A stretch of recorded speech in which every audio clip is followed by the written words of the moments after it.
گناہ کے اوپر نہ کسی کی مدد کرو اور نہ ہی اس کا ساتھ دو۔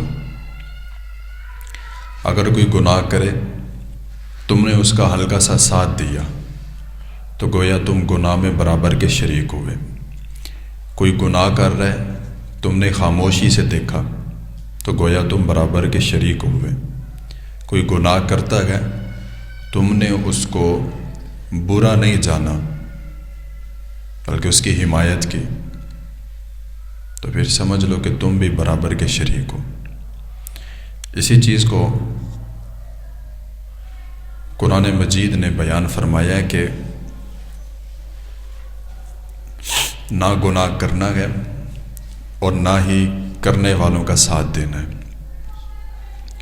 آج سارا مسئلہ یہی ہے کہ جو گناہ کر رہا ہے تو اس کی اپنی سردردی ہے، اگر کوئی گناہ کر رہا ہے دوسرے کو اس سے فائدہ ہوتا ہے تو وہ بھی اس میں برابر کا شریک ہو جاتا ہے۔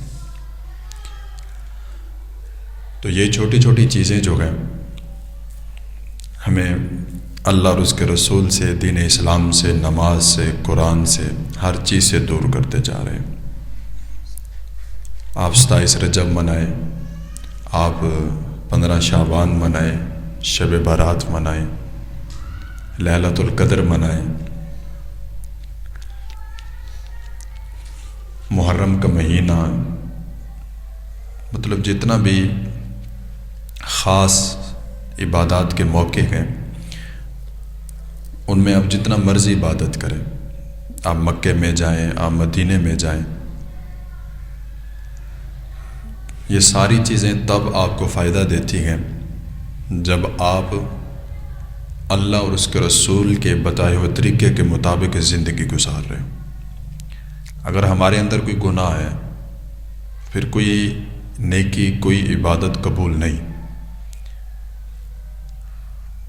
اب کریمہ کا علیہ الصلوۃ والسلام نے فرمایا کہ جو بندہ حرام کا ایک لقمہ کھائے 40 دن تک نہ اس کی کوئی عبادت قبول ہوتی ہے نہ اس کی کوئی دعا قبول ہوتی ہے، ایک لقمہ کھانے سے۔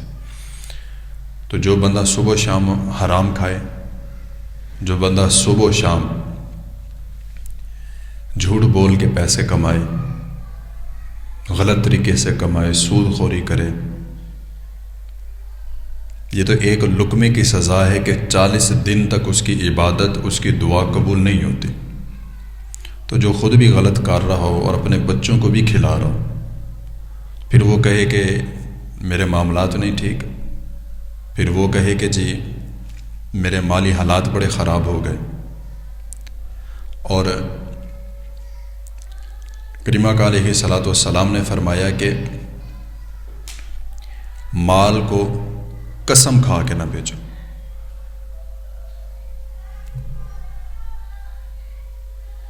اوپر والے اسپیکر شور کر رہے ہیں۔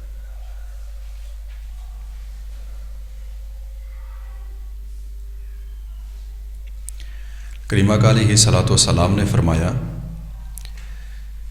کہ مال کو قسم کھا کے نہ بیچو۔ اگر تم نے مال کو قسم کھا کے بیچا تو وہ حرام ہو جائے گا، چاہے تم نے جتنا مرضی اس پہ حلال لگایا ہو۔ اگر تو قسم کھا کے مال بیچنے لگ گیا تو گویا تو غلط کر رہا ہے۔ اگر تمہارا مال اچھا ہے تو تجھے قسم کھانے کی ضرورت بھی نہیں پڑے گی۔ اگر تمہارا مال صحیح نہیں ہے تو تبھی تو قسم کھا رہا ہے۔ تو غلط چیز پہ قسم کھانا اور یہ کہنا کہ جی میری چیز اچھی ہے، میں اچھی بیچ رہا ہوں، پھر یہ چیز جو ہے یہ حرام میں چلی جاتی ہے۔ تو یہ چھوٹی چھوٹی جو چیزیں ہیں اس سے انسان کی پکڑ ہوتی ہے، اور ہم پریشان ہوتے ہیں کہ یار نماز بھی ہم پڑھ رہے ہیں، ہم نماز بھی پڑھ رہے ہیں، ہم صدقہ و خیرات بھی کر رہے ہیں، ہم ہر نیک کام کر رہے ہیں، لیکن اس کے باوجود بھی ہمارے حالات، ہمارے معاملات ٹھیک نہیں چل رہے۔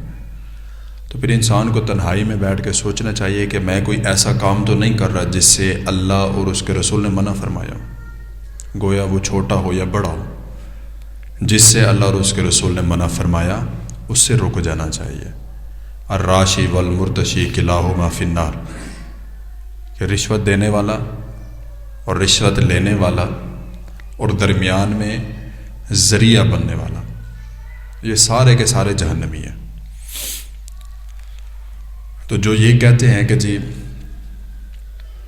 ہم سود نہیں لیتے، اب سود کا نام انہوں نے انٹرسٹ رکھ دیا، سود کا نام انہوں نے مارک اپ رکھ دیا، سود کا نام انہوں نے پرسنٹیج رکھ دیا۔